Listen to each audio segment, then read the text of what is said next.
आज आपण झटपट अशी पापडाची चटणी बनवणार आहोत। तर इथे मी 3 पापड तळलेले माझ्याकडे शिल्लक राहिले, तर ते 3 पापड मी घेतलेले आहे कुस्करून। तर तुम्ही भाजून सुद्धा पापड घेऊ शकता, पण भाजून पापड घेताना काळे होऊ नये याची काळजी घ्या। आणि इथे मी 3 चमचे तीळ घेतलेले आहेत आणि ते पण छान असे भाजून साधे भाजून घेतले आहेत, जाळायचे नाहीत। त्याच्यानंतर इथे आपण काळं मीठ घेतलेलं आहे आणि इथे आपण फ्राईड मसाला घेतलेला आहे आणि इथे एक लसूण घेतलेला आहे। हा मसाला नको असेल तर तुम्ही कांदा लसूण मसाला पण घेऊ शकता।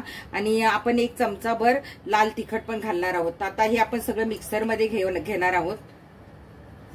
एक थोडा आपण घसरा मारून घ्यायचा आहे मिक्सर मध्ये जरा बारीकसा। तर हे मी सगळं मिक्सर मध्ये काढून घेते।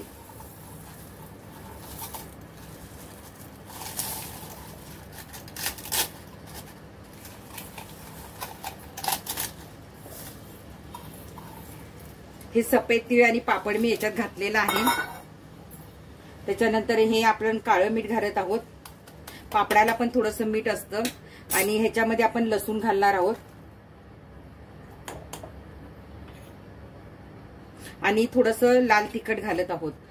लाल तिखट नसेल घालायचं तर तुम्ही कांदा खोबरा मसाला मिळतो तो जरी घातला, लसूण कांदा मसाला असतो ना तो घातला तरी चालेल। तर इथे मी हा मसाला लाल तिखट मी साधं लाल तिखट घातलेला आहे। त्याच्यानंतर आपण फ्राईड राईस बनवतो ना त्याचा हा मसाला अर्धा चमचा घेतलेला आहे। हा नसेल तुमच्याकडे तर तुम्ही चाट मसाला वापरा। आणि थोडंसं साधं मीठ घ्यायचं आहे आपल्याला, थोडंच घ्यायचंय। चवीनुसार आपण चव बघायची त्याची। थोडंसं मी घेतलेलं आहे। आता हे काय करणार आहे, मी सगळं वाटून घेते मिक्सर मध्ये। हे सगळं मी मिक्सरला वाटून घेते। हे बघा छान आपली मस्त अशी पापडाची चटणी झालेली आहे। बघा किती सुंदर दिसते। आणि ती तुम्ही अशीच खा किंवा खाताना तुम्ही असं थोडंसं तेल घालून खाल्लं तरी चालेल। म्हणजे असं एक घेतेवेळी 1 चमचाभर अशी घ्यायची आणि त्याच्यात थोडंसं तुम्ही तेल घालू शकता। मी तुम्हाला दाखवते तेल घालून।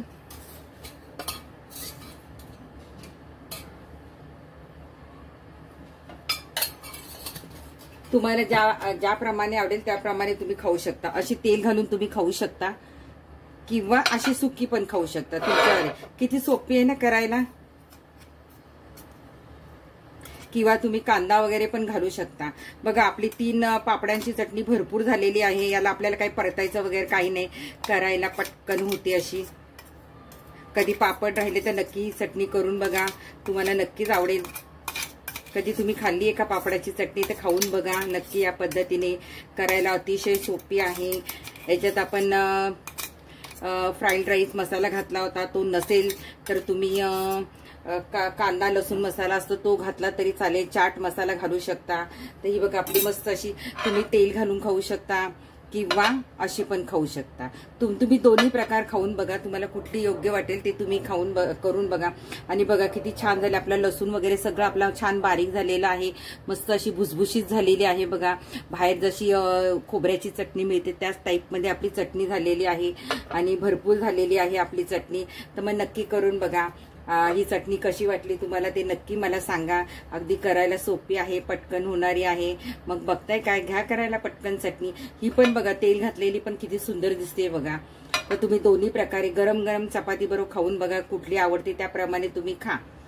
तर आता बघत बसू नका, करायला पण घ्या, झटपट आहे। तुमच्याकडे पापड उरले असतील तर पटापट करायला घ्या चटणी।